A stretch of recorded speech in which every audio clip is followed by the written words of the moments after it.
next section is the marine weather. We present to the participant by three kind of media. One is the PowerPoint, second one is documentation, and third one is video clip. For the marine weather, we have many of the video clip to show to the participant. This is more better. And you can see the basics of the marine weather according to the document in your hand. So it's many details.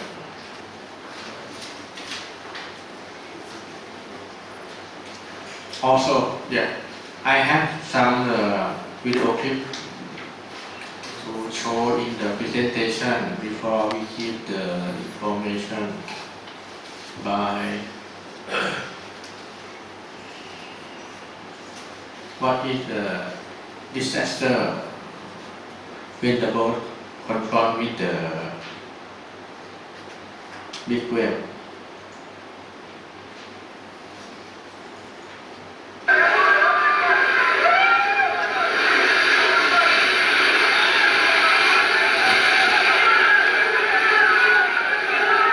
When the boat cannot control by the engine, what happens?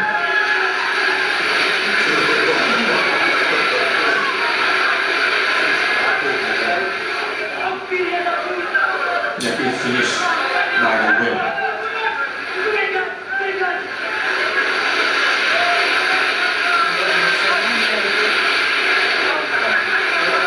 It's quite interesting.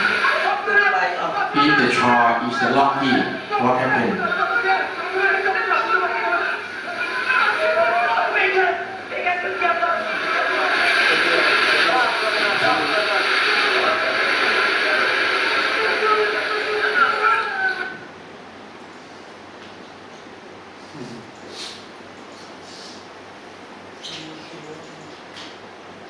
I cannot escape from this slide.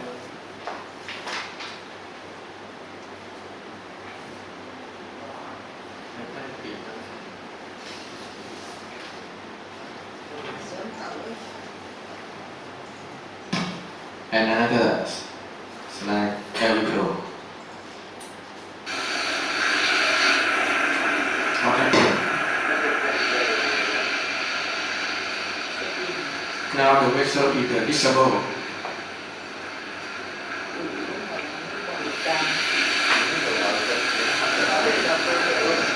It looks like nothing happened. It looks like nothing happened.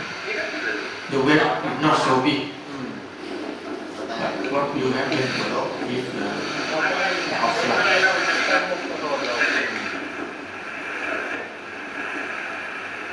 This road is in the Sri Lanka.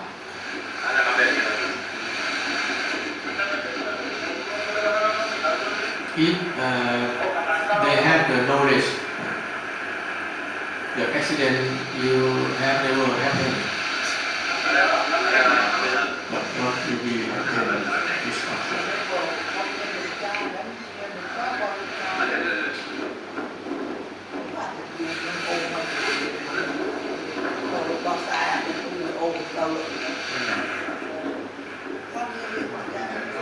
Some crew already escaped. And then they go back to support, but what happened?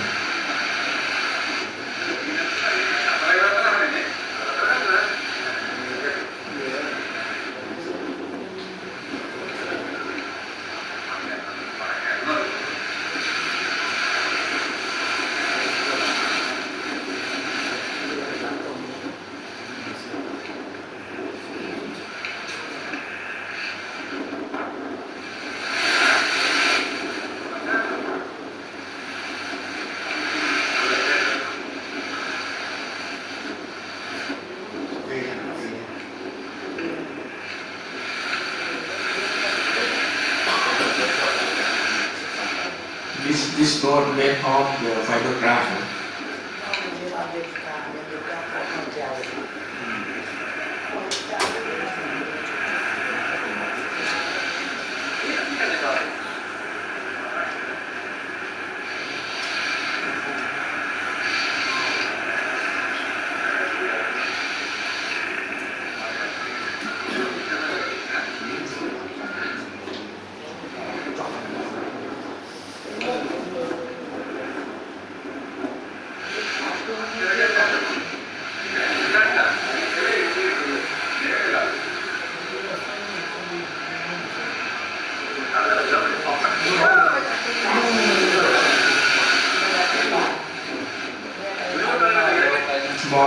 we can say.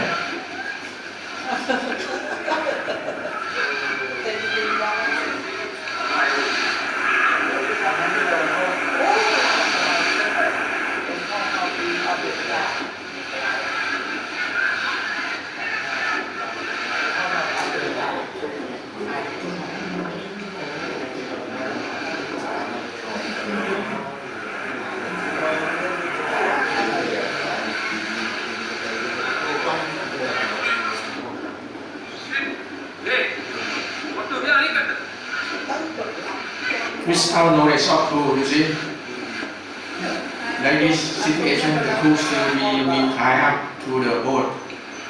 Very dangerous.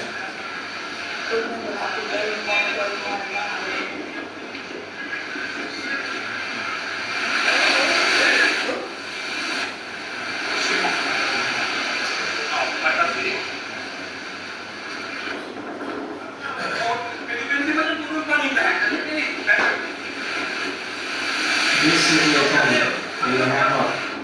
will never happen if the crew have a good knowledge of the navigation and seamanship.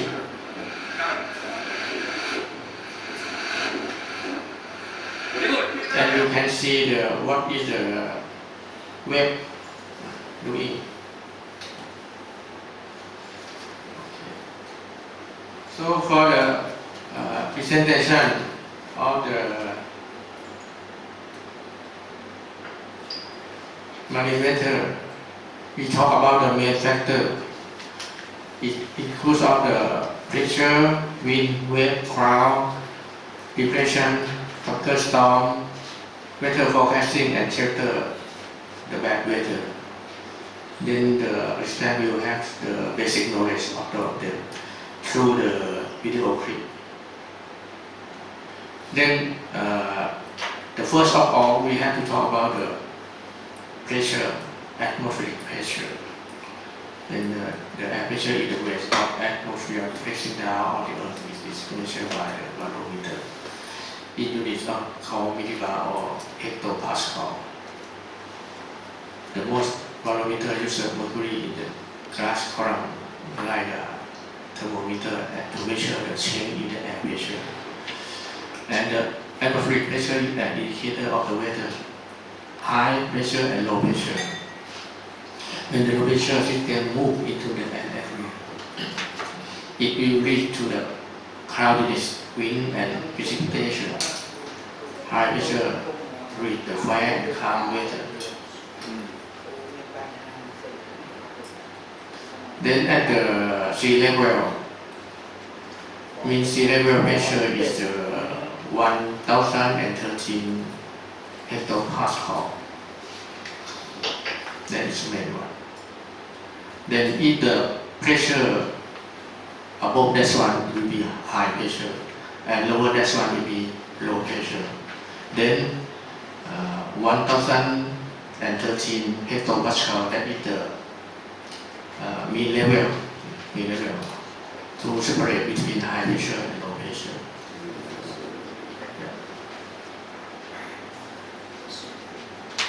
And then what happened? I will give you some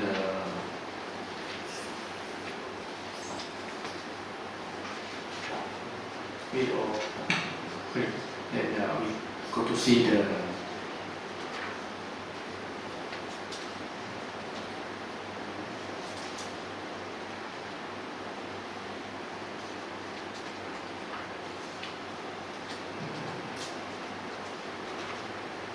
last one. Pressure and from specimen.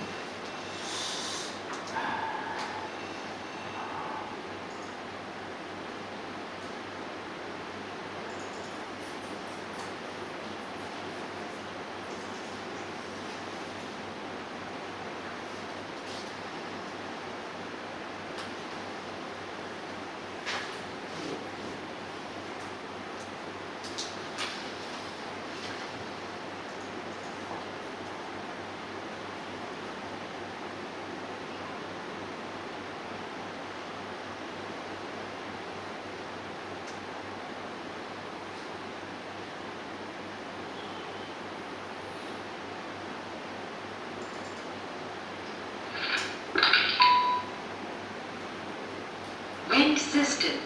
Due to horizontal difference in air pressure, air flows from area of high pressure to area of low pressure. This movement of air is known as wind. A wind is named after the direction from which it blows. Example, the wind blowing from west is called westerly. There are different types of winds: permanent winds, periodic winds, and local winds. Permanent winds, the winds which blow throughout the year in a particular direction and over a particular region, is known as permanent winds. They are also known as prevailing winds or planetary. That's all.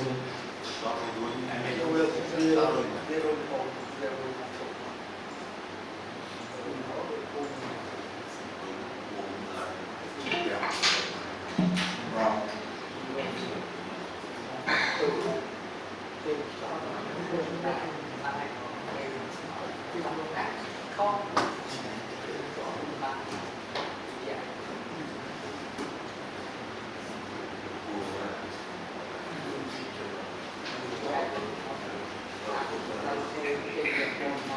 Must be this one. Welcome to Weather Basics, Pressure and Fronts. In this topic, we will look at air pressure, how it works, the different types of fronts, and what kind of weather they will bring, and then briefly look at air masses.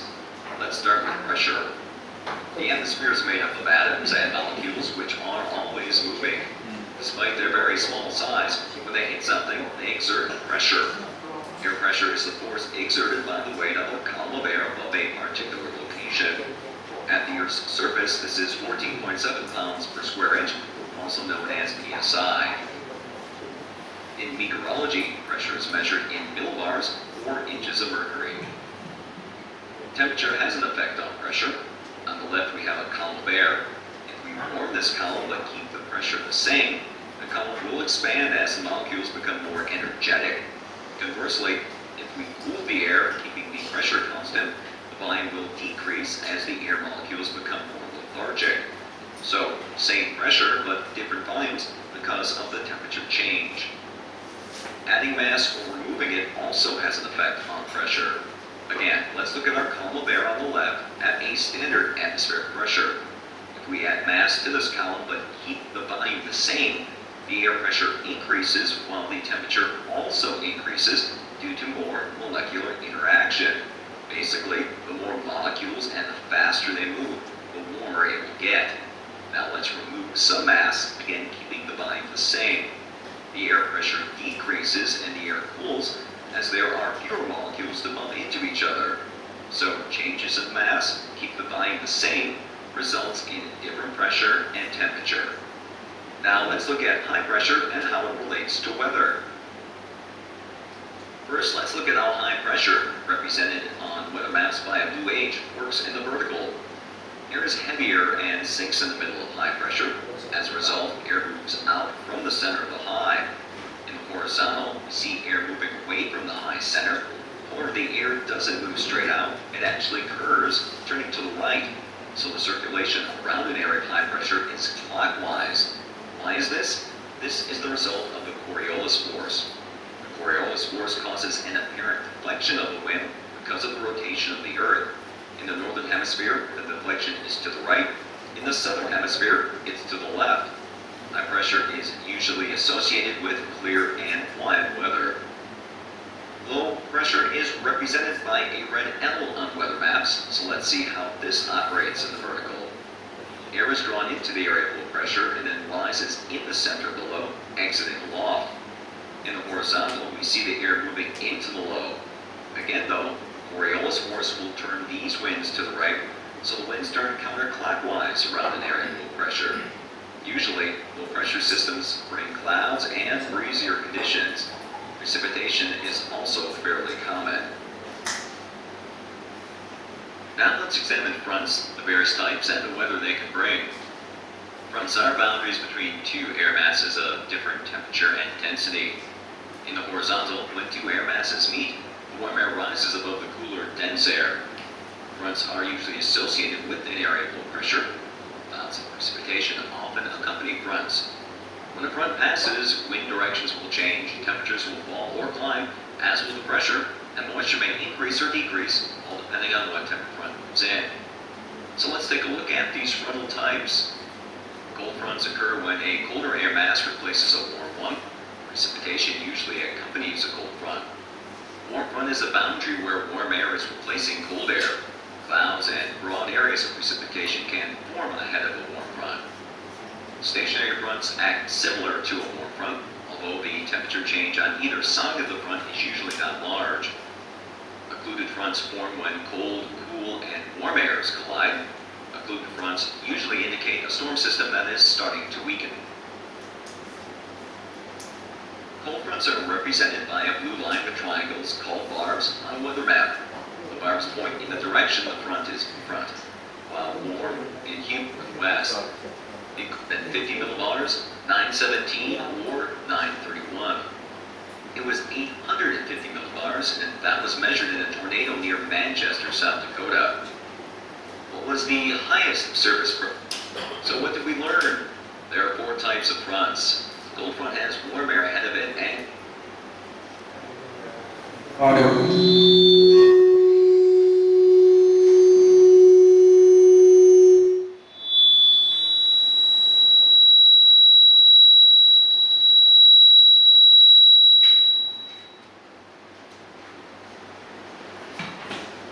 from the first video clip there are 2 words. Is one is the front, another one is the Coriolis force. I would like to let you learn about that 2 words by the video clip. First one is the Coriolis force.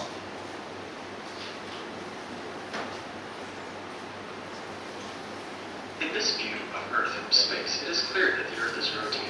However, as an observer on the surface of the Earth, the only indication our planet is rotating is in the observation of the sun during the day and the stars during the night.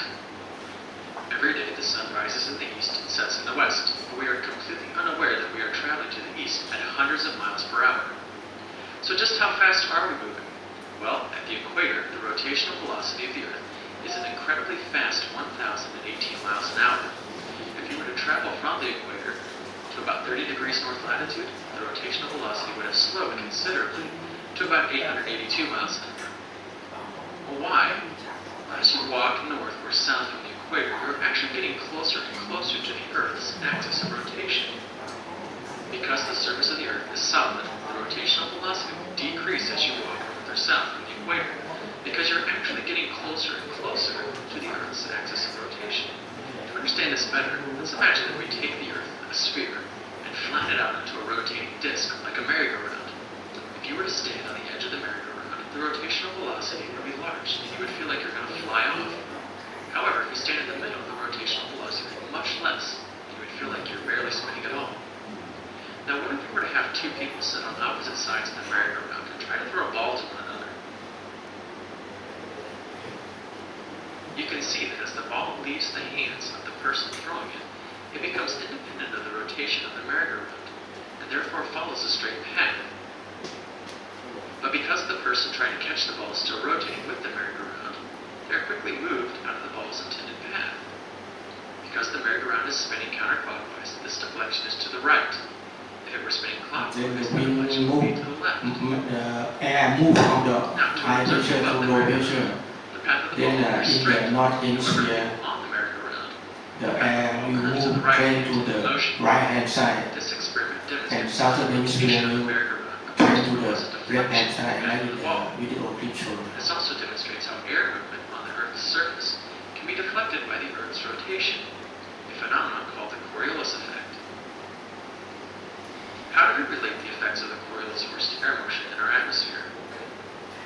To answer this question, let's first investigate what would happen to a parcel of air that was initially at rest with respect to the Earth. At 30 degrees north latitude, the parcel is traveling to the east with the Earth. But if we were to shove this parcel at 10 miles an hour to the north, what would happen to its motion? We have already seen from the merry-go-round experiment that the ball would be deflected to the right. But why? The answer lies in understanding something called the conservation of angular momentum. Angular momentum is the product of the mass times the velocity times the rate definition of angular momentum tells us that for a rotating object, the product of its mass, velocity, and radius is constant for that system. But what does this mean? Think of a ball swinging around on a string. If you shorten the length of the string, the rotating ball spins faster. Angular momentum, however, is conserved because as you decrease the radius or the length of the string, the velocity or the rotational speed of the ball is increased so that the product of the velocity times the radius times the mass stay the same. As an example, let's consider a ball that weighs 1 kilogram on a string that is 1.5 meters long, spinning at 5 meters per second.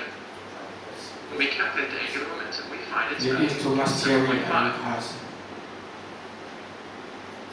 The next, I would like to show you about the front. That is very important for the navigation in the zone.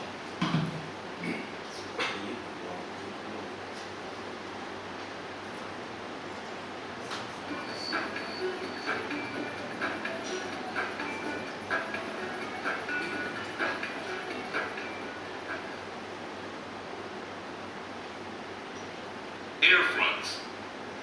Objective: to learn the major types of air fronts.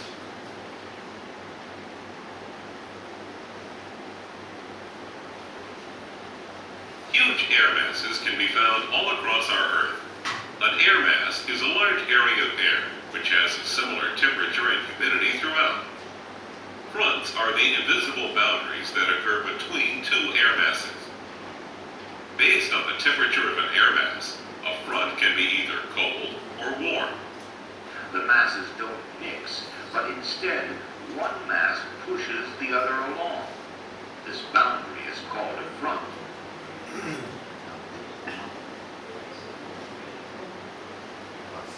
A cold front forms when a cold air mass pushes a warm air mass. Because the cold air is denser than the warm You air, can see the arrow air is pushing up. of warm air and cold air. As the warm air Come to meet rises this quickly, another. the And what moisture in happened? the warm air cools and condenses. The water vapor changes to tiny drops of liquid water. Clouds form as a result of this cooling. The clouds that form are usually cumulus clouds.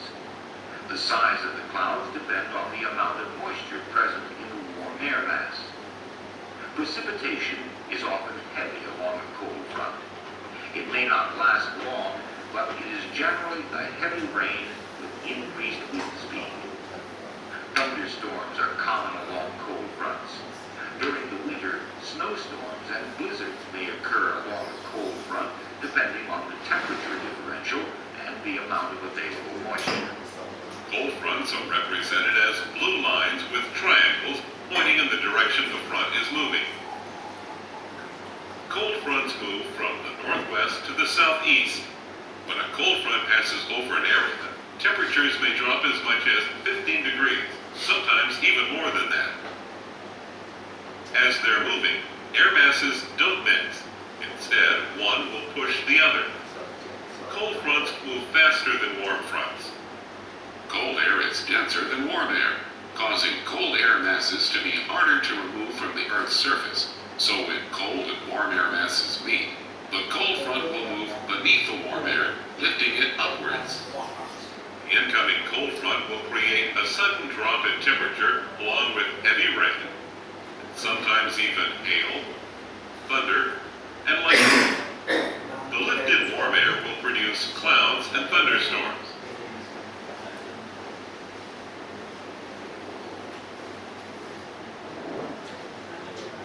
A warm front occurs when a warm air mass pushes a cold air mass.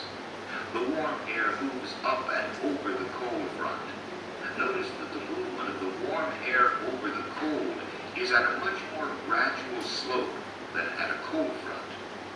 The warm air does not rise as fast as it does in a cold front, so the clouds that form are different. They are thinner and spread out over a greater area. These clouds are called stratus. These high clouds are a sign that a warm front is approaching. A warm front moves through an area much slower than a cold front. The clouds associated with warm fronts are thick, low clouds that produce a steady, light rain. This may last for a day or more. A warm front is the border at the forward edge of a warmer air mass that is pushing a cold air mass. On weather maps, warm fronts are illustrated using red lines with semicircles on them. When this warm air pushes the cold air, the warm air will slide across the cold front. Compared with the cold air, the warm air will move much slower and form thin stratus clouds, which may cause drizzles.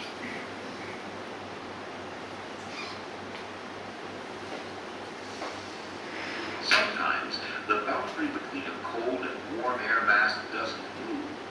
In that case, it is referred to as a stationary front. A stationary front often produces overcast weather and drizzles that last for several days. Stationary fronts are represented as alternating red and blue lines with blue triangles pointing towards the warmer air and red semicircles pointing towards the colder air.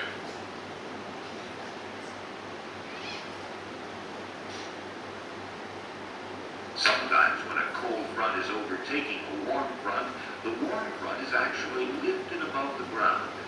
This may create drastic temperature changes and violent weather. This type of rare front is called an occluded front. Summary. Fronts are the boundaries between two air masses. A cold front is the forward border of a cold air mass, which is pushing a warm air mass. A warm front is the forward border of a warmer air mass, which is pushing a cold air mass. A stationary front occurs when the air masses do not move.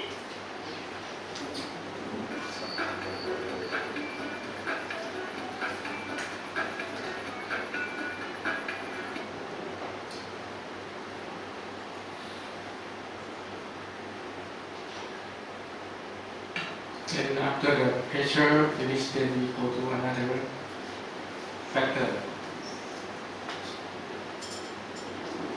Then according to the collinear force, we have some law to simplify the matter and according face to the wind. The center of low pressure will be from 90 to 125 degrees on your right hand side in the north hemisphere and on your left hand side in the south hemisphere. Then by and Murdoch law, we have about the rule to escape from the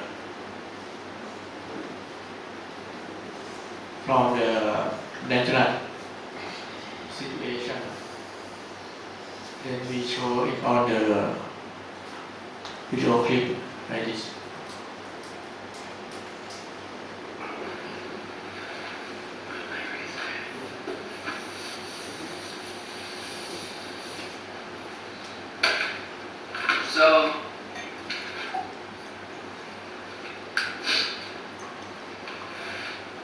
So Boy's ballot law says if you face into the surface wind, you put your arms out. In the northern hemisphere, the center of low pressure is to your right and a little bit behind you. The center of high pressure is to your left and a little bit in front of you. And this is general. This is in general.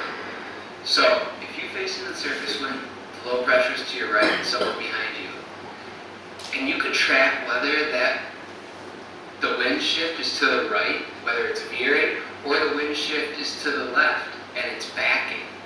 And that's important when we determine which side of the low are we on. Are we north of the path of the center of the low, or are we south? So an occluded front, or a low pressure system, a cyclone, goes counter clockwise. Right? Low pressure. And they generally go from west to east and slightly forward. Well, south of the path of the center of the low here. Or another way they state it, if you are looking in the path, to the right is the dangerous semicircle. And to the left of the path of the center of the low is the navigable semicircle. Right? And we call Into the path? you're standing here. Okay, so you're following the path.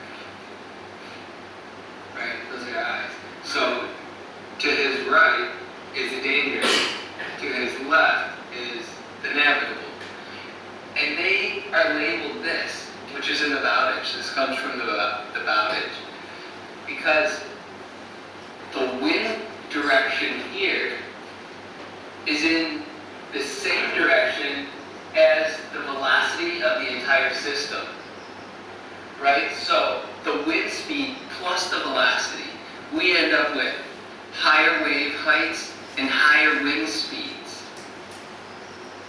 If we are on the navigable side, our wind direction is in the opposite direction as the velocity of the entire system.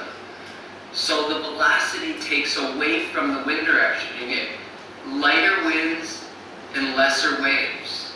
Okay. And Boy's Ballot law can help you determine where you are. If you face into the surface wind, put it right on your nose and say, all right, the low is over here.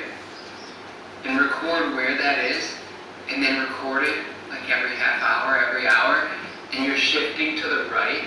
So a right-hand shift, if you're located here and the system passes you, you are going to get all these winds, right? This wind, this wind, this wind, eventually this wind.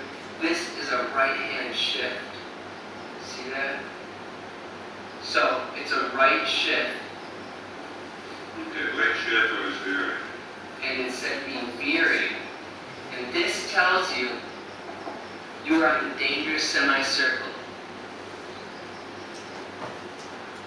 If you're located so you experience all of these wind shifts and you are north of the path of the center of the low, you end up getting this wind, this wind, this wind. Right? So now we have a left shift.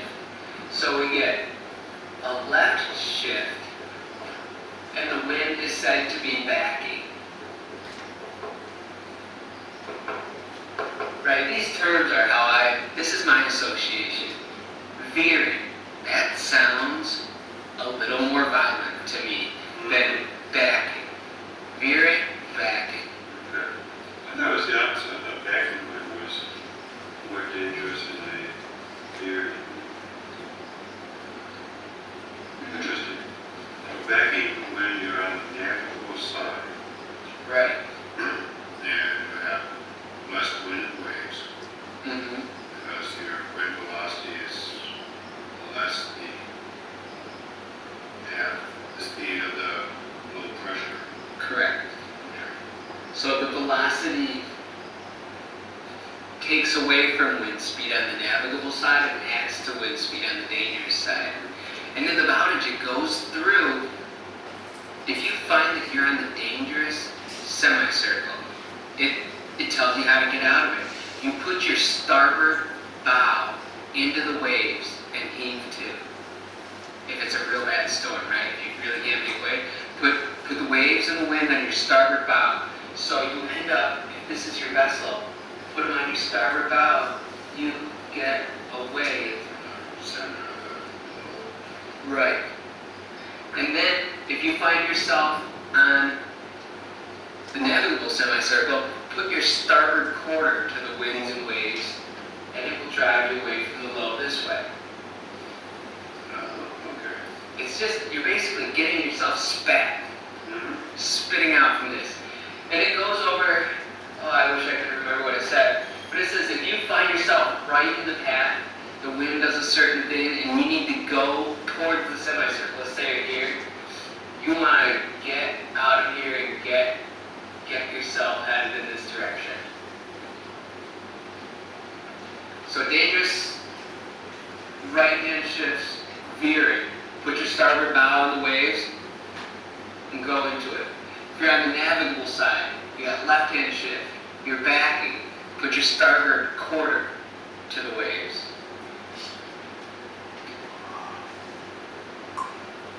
This stuff was written a long time ago, right? The bowdage that we're using is the 200th edition. Wow. Yeah, I think it was just right around the 1800s. A little bit before that, they started to publish it. First 2 pages of Bowdage are excellent. It's a biography of Nathaniel Bowdage, and it tells how he took a book and He made so many corrections to it that when he went to submit these corrections, they said, "What book is this? This isn't the book you started with. This is your book."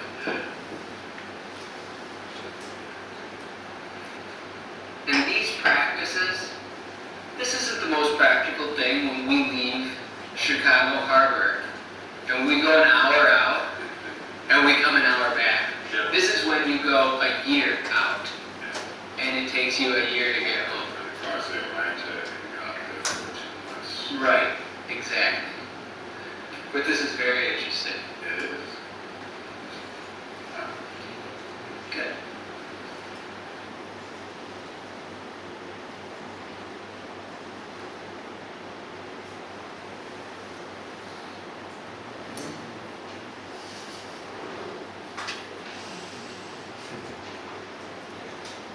And for the next, the factor is the wind. I would like to show you about the wind system.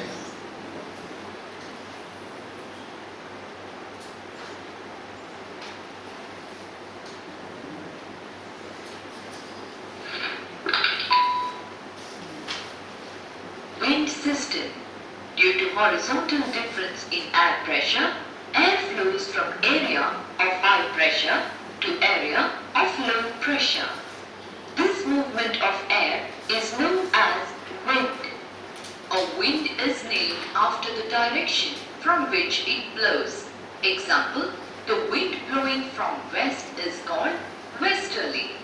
There are different types of winds: permanent winds, periodic winds, and local winds.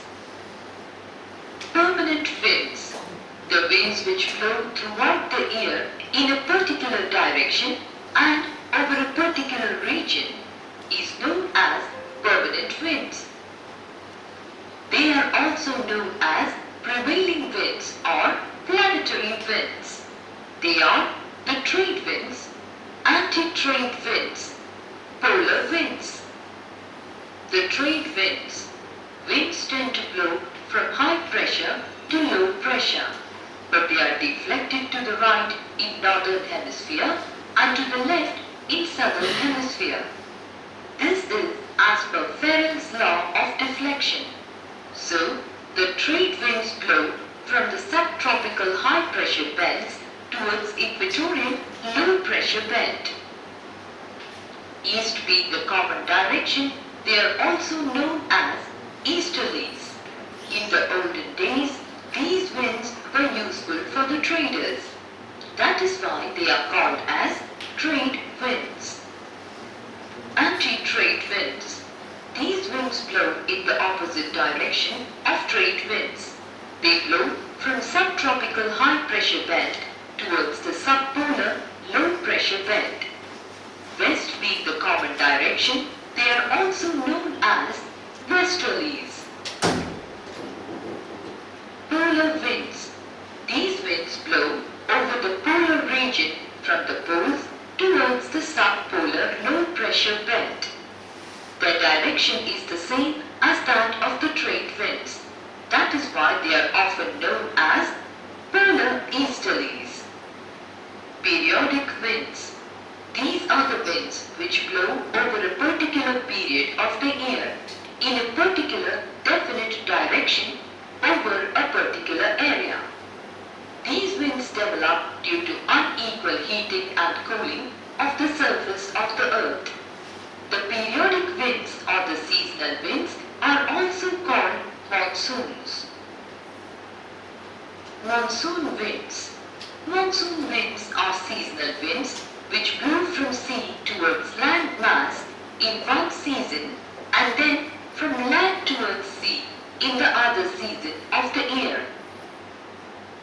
During summer season, the land mass heats up rapidly and an intense low pressure area develops over Central Asia, which attracts the winds from high pressure. As a result, the southeast trade winds cross the equator and blow over the Southeast Asia and bring heavy rainfall to several parts of Asia.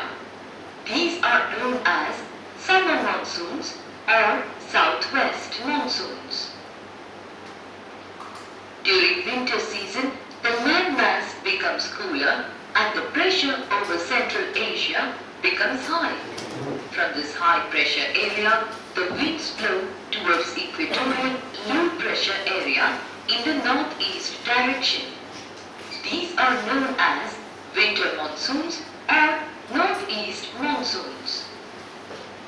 Local winds.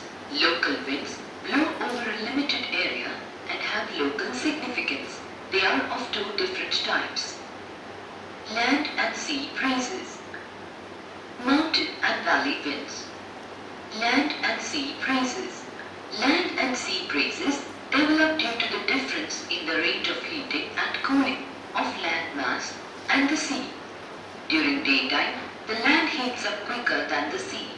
Thus, a local low pressure area develops over the land and high pressure over the sea, and the wind begins to blow from sea to land, known as sea breeze. During night, the land releases the heat quickly and becomes the area of low pressure, while the seawater releases heat very slowly. Thus, there is high pressure over the land Land breeze and low and sea pressure breeze is over the very sea, important for and fisher wind begins to or blow local from fisher. land to sea, known as I will explain you land after breeze. the video clip finish. Mountain and valley winds. During the day, the sun's rays fall on the mountain tops, so the temperature begins to rise, causing low pressure on mountain tops. In the meanwhile, valley has low temperature because it is protected by mountain ranges. So the valley has high pressure and the wind begins to blow from the valley towards the mountains. These winds are known as valley winds. During the night, the mountain tops get cooler because they release the heat quickly, while the valley, being protected by the mountain ranges, releases the heat slowly. Thus, high pressure develops over the mountain and low pressure over the valleys, and the winds begin to blow from mountains down to the valley, known as mountain winds. Low. It is a hot and dry wind which blows over the plains of North India during summer season. Chinook. It is a warm and dry wind which blows over the eastern side of the Rocky Mountains in North America. It is often known as snow eater.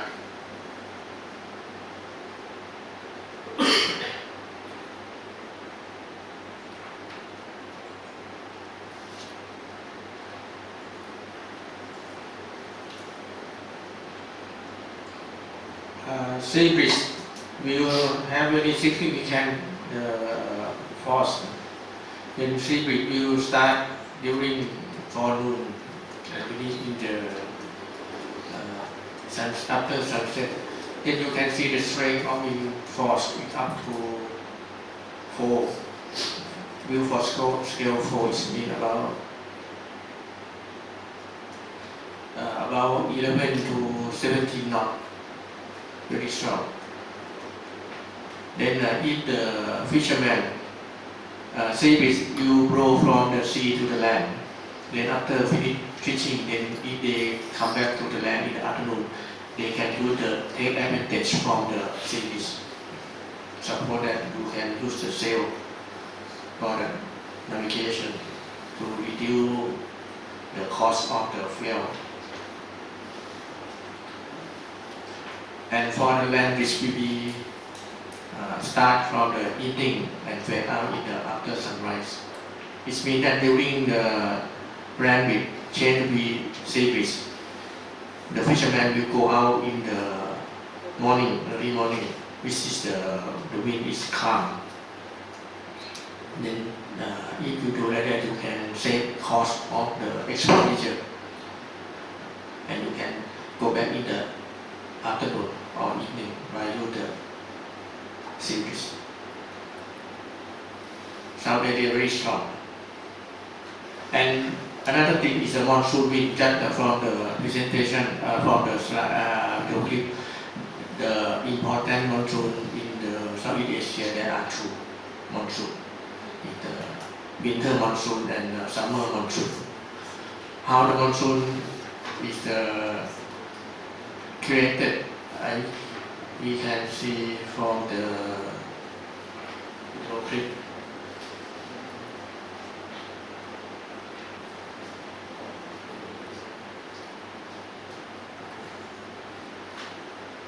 What do you call a sea breeze on an immense scale? The answer is a monsoon. Just as the daily heating of land in the summer can bring a sea breeze on coasts, the reversal of wind direction from off the land as evening cooling sets in. A monsoon is a major wind system that is simply the result of the differential heating of land and sea. Monsoonal climates are characterized by a dramatic seasonal change in direction of the prevailing winds over a region, which brings a marked change in rainfall and leads to distinct and often predictable wet and dry seasons. In fact, the term monsoon comes from the Arabic word mawsim, meaning season. Such seasonal variations occur because land surfaces heat up and cool down much more quickly than bodies of water. This leads to pressure differences, which influences wind flow.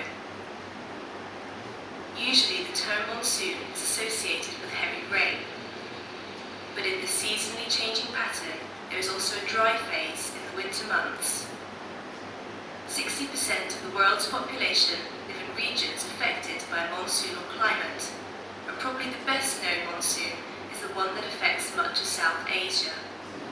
The Indian summer monsoon, also referred to as the Asian summer monsoon or the southwest monsoon, is an interaction of meteorology and topography on the grandest of scales. There are a number of atmospheric changes that take place before the monsoon rains arrive. As the sun climbs higher over the northern hemisphere, the Eurasian continent starts to heat up.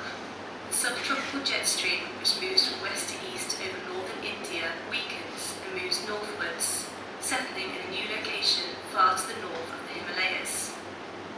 A new jet forms over the southern half of the Indian peninsula, the tropical or equatorial easterly jet. This jet plays an important role in the start of the southwest monsoon. By strengthening the area of high pressure over the Indian Ocean, with sea temperatures reaching nearly 30 degrees, the area of the ocean is comparatively cooler, so the density and pressure is higher than air over the nearby continent. As the huge landmass heats up during the summer months, temperatures can reach as high as 50 degrees. Warm air is less dense than cold air, so the hot air over the land rises, forming a huge area of low pressure. As air moves from areas of higher pressure towards areas of lower pressure, a persistent onshore flow develops. The low-level Somali jet of the East African coast gives the southwest monsoon an extra push. The arrival of the southwesterly winds over the west coast of India in May to early June is often sudden and is referred to as the burst of the monsoon. These winds push northwards, reaching northwest India by mid-July. The high ground of the Himalayas acts as a barrier, preventing the winds from progressing further. Instead, the air is forced to rise over the foothills. When air is forced to rise, it produces cloud and rain. The Meghalaya state of northeast India is land of the clouds and is the wettest region on Earth. Whilst the UK receives on average under a metre of rainfall a year, the village of Mawsimram receives annually almost 12 metres of rain. The monsoon accounts for 80% of the rainfall in India, with 70% of the Indian population relying on the rains for agriculture. It is hugely important to the lives of the billions of people who live in Southeast Asia and the Indian subcontinent. The delay of a few days in the arrival of the monsoon can badly affect the economy, roughly parallel to the Himalayan foothills. The monsoon trough periodically moves north and south of its mean position. This leads to fluctuations in the intensity of the rainfall, with some areas experiencing an abrupt cease in rain, known as the warm phase of the El Niño Southern Oscillation. This can lead to a drier southwest monsoon than usual, with possible drought and famine. On the other hand, the colder La Niña phase can bring a wetter monsoon than usual, with possible severe flooding. From September, as the sun starts to move southwards and the continent continent cools, the density and pressure of the air over the land increases. As the land cools more quickly than the adjacent ocean, there is a reversal of the temperature and pressure gradient, and a summer monsoon begins to withdraw from North India. This retreat is much more gradual than the abrupt changes experienced at the onset of the summer monsoon. It finally withdraws from southern India and Sri Lanka in December. Many of the features associated with the onset of the summer monsoon disappear. The tropical easterly jet rapidly vanishes as the cooling ground lessens the temperature gradient between the land and sea. The subtropical jet moves southwards and becomes re-established over northern India. The winter, or northeast monsoon, brings northeasterly winds from off the land, making this the dry phase of the monsoon. Other major monsoon systems of the world are the West African and Asia-Australian monsoons. These form using the same principle as the Indian monsoon, where seasonal land-sea temperature differences cause a reversal in wind direction and bring associated wet and dry seasons. Sometimes the term monsoon is used to refer to any wind that changes direction with the seasons. Using this definition, the European monsoon is another name for the resurgence of westerly winds from the Atlantic bringing wind and rain, more commonly known as the return of the westerlies. This occurs in June and July after a brief weakening in the prevailing westerly wind direction in the spring. The monsoon wind is very effective to the Southeast Asia country, both northeast monsoon and southeast monsoon. It's like northeast monsoon from the land to the sea. Some small cyclone got suffered, especially from the Vietnam, like some part of the Philippines, and some of Indonesia.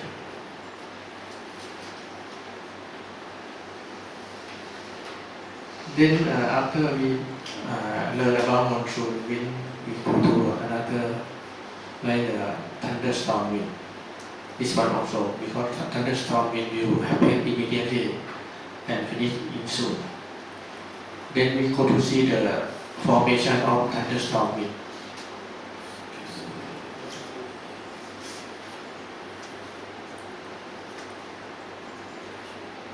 The typical thunderstorm cloud is the cumulonimbus, or thundercloud. Like many clouds, the cumulonimbus develops when warm air rises from the surface of the Earth.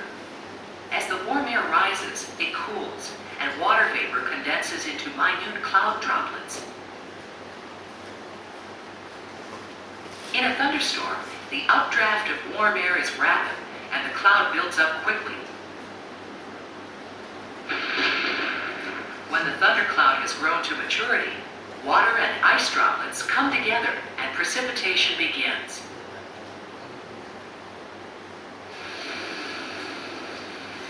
The onset of a thunderstorm almost always includes strong gusts of wind and heavy rain.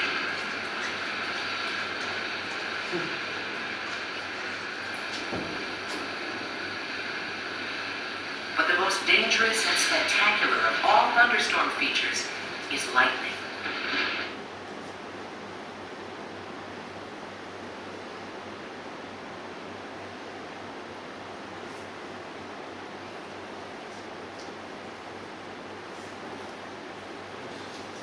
Finish.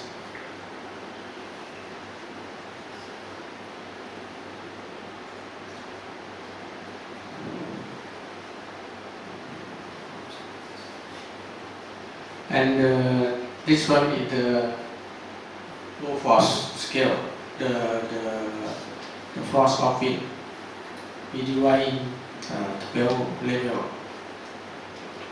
And wave will occur by wind effect. Then we separate the wave in four kinds. And the wind wave, swell, ocean wave, and tidal wave. In this case, I would like to present you about some kind of wave only. Then we go to the video clip of the web.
Another kind of web is we call swell. The swell is occur normally by from the storm, big storms, many hundred kilometers far away, and make long wave. I think the time have, then I will give you what is the swell occur.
In the term of where we can separate in 12 levels.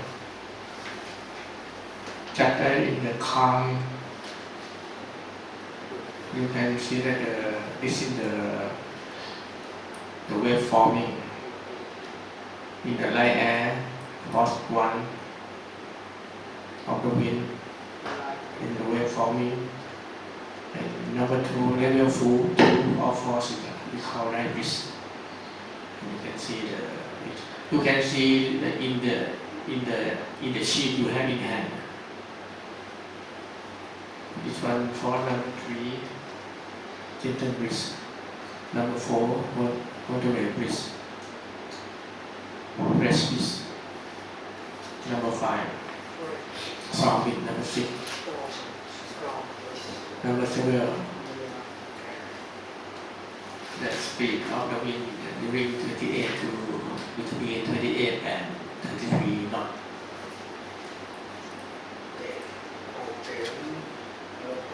Number 8, this one very natural for very natural for this one. This before have the strong gale, strong, very strong, and the last is the typhoon, hurricane or cyclone, depending on the area of the typhoon. The name in the South China Sea, hurricane name in the Atlantic or Pacific, cyclone in the Indian Ocean.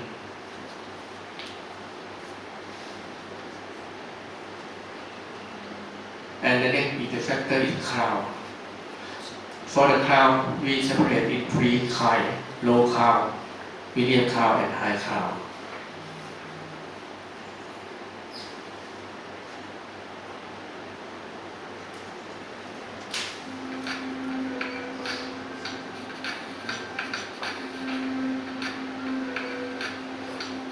Clouds are an ever-changing aspect of weather.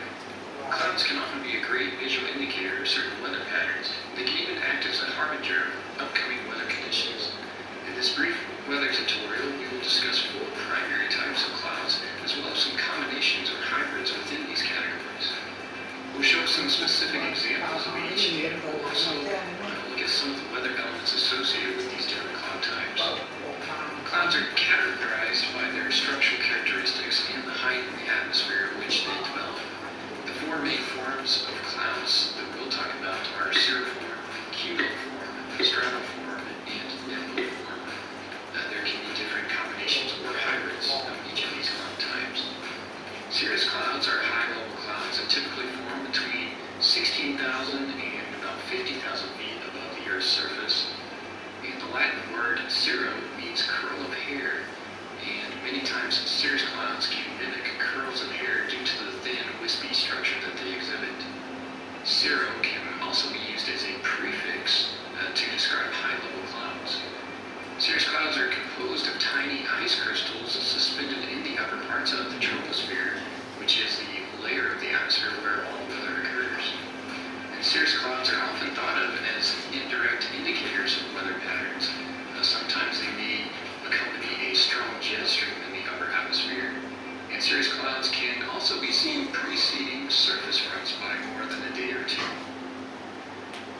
Cumulus clouds might be one of the more recognizable cloud types.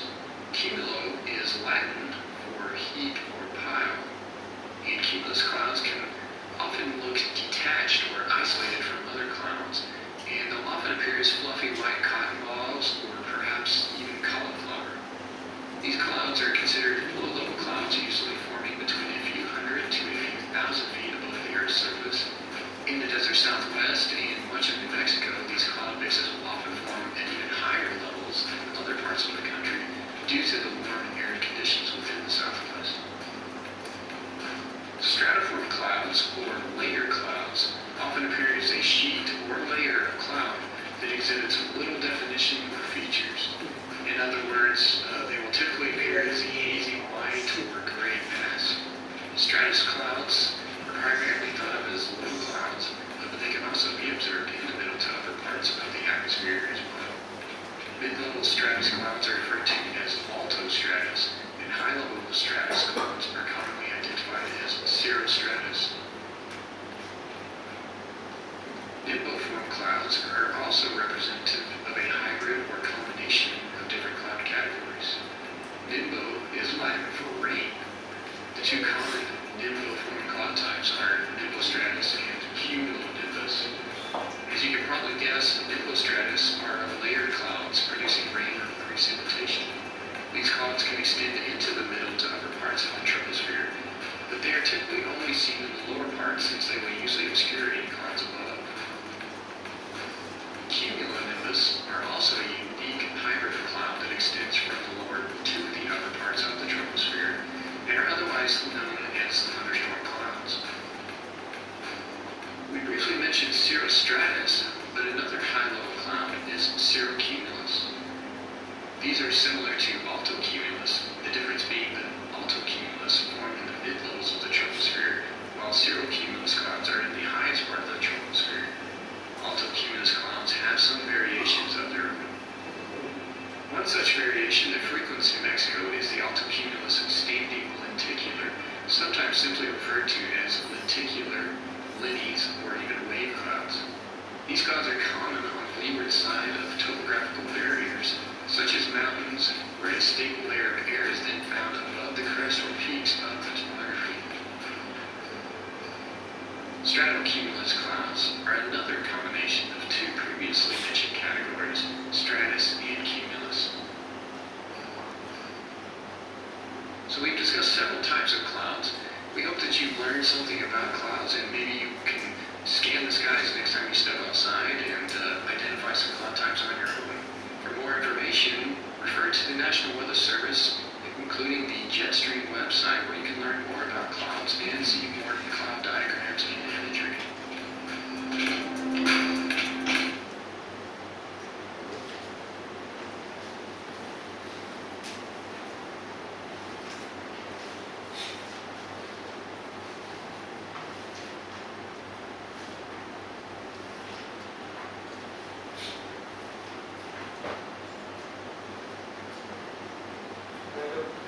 Thing is the synoptic chart or weather chart, but normally the local fisherman cannot understand about this symbol or abbreviation in the chart, and maybe it's so high level, then you pass this one. In the synoptic chart have some many abbreviation and symbol, but the most important thing that is how to escape from the bad weather. This one from we already learned.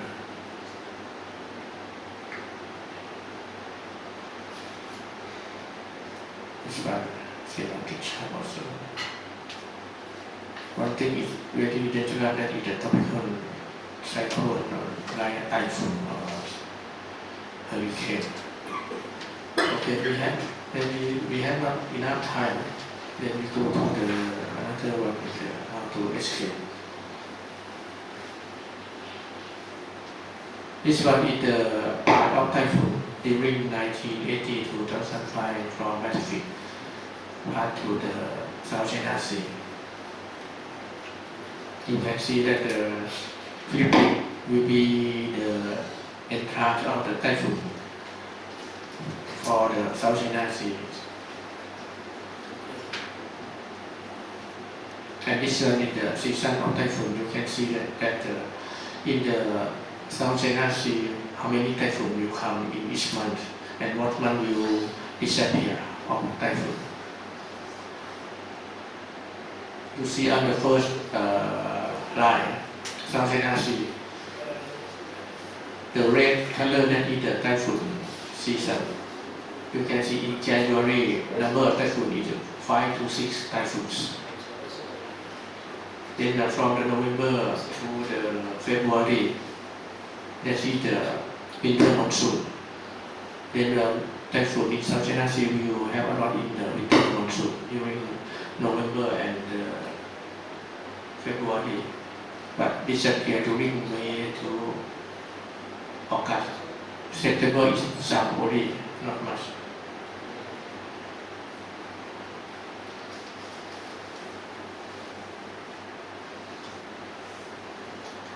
And you can see in the number 2 column, very few during the summer monsoon, not much like in the winter monsoon.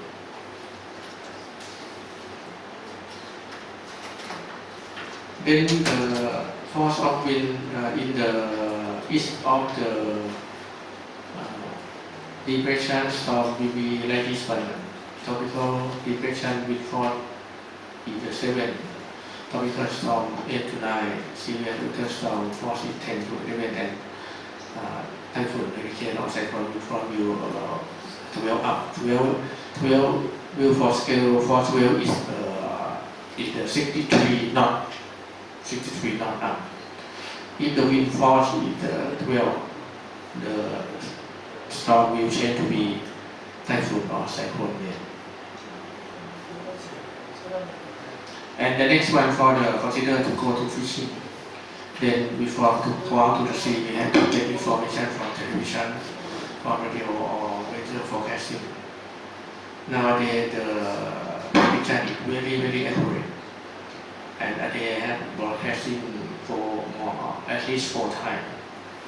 Sometimes we can telephone to any office to get information or information from the fishing boat in the sea. Sometimes we can connect to our friend which working in the sea. Then we can ask him about how about the sea condition, how about the weather, to get the primary information.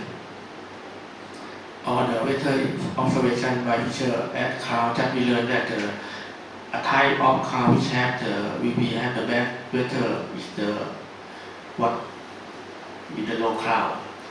Status, cumulonimbus, cumulus, this one. And wind condition, how strong of wind near shore. And consider about the monsoon season, what is the monsoon season, southwest monsoon or northeast monsoon season. Then we will merge together and consider the situation of the weather. Then seek sign of to seek the shelter immediately due to the potential dangerous storm coming. When we can follow the heavy rain and hail, the change of the wind, cloud rotation, debris in the air, alarm roll. This one is indicated.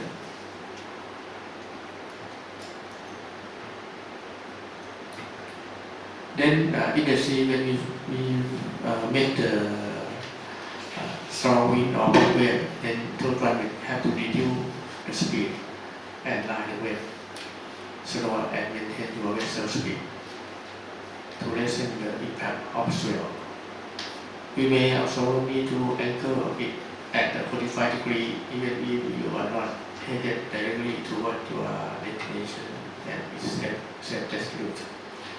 When slowing down, alert your all the nearby boat and even there is barometer can be terrestrial downpour and kickfall. So it's important to reduce speed and keep downpour. You should also turn your navigation light is out for the nighttime navigation. They are also therefore foggy condition with longboard water to sea bow vessel, bow and stern, and from wedding to cross. If the storm had a broad driving, you need to disconnect all existing equipment and always don't touch anything metal.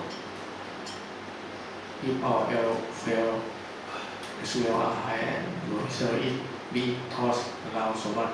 You feel like you're not getting anywhere, don't fight again. Just like the storm out. For this only one technique you need. Aim the bow into the swell and win as much as you can. You don't want the swell knocking into the hull any harder than necessary. This way the bow will cut through the wave and the impact. You also might need to keep to short or fail when heaving to you can deploy an anchor and use minimal power for sailing to conserve the fuel you have left in order to make it back to land when the storm gets up. And then you want to check enclosed superstructure and the material survey of the cache. Then like this one situation, how to perform. There are the above and below to do. Then there are two cases of the capside, number first and second. Then to perform your boat should be the lowest pitcher. The boat is going slowly against the wave. All fuel and fresh water are in tank under deck. Fishing gear is under deck in bad weather. Hatch cover are lashed down. Low bumper with the pipe, air drain water quickly. High freeboard minimize the amount of water shifted in. The outdoor is shut.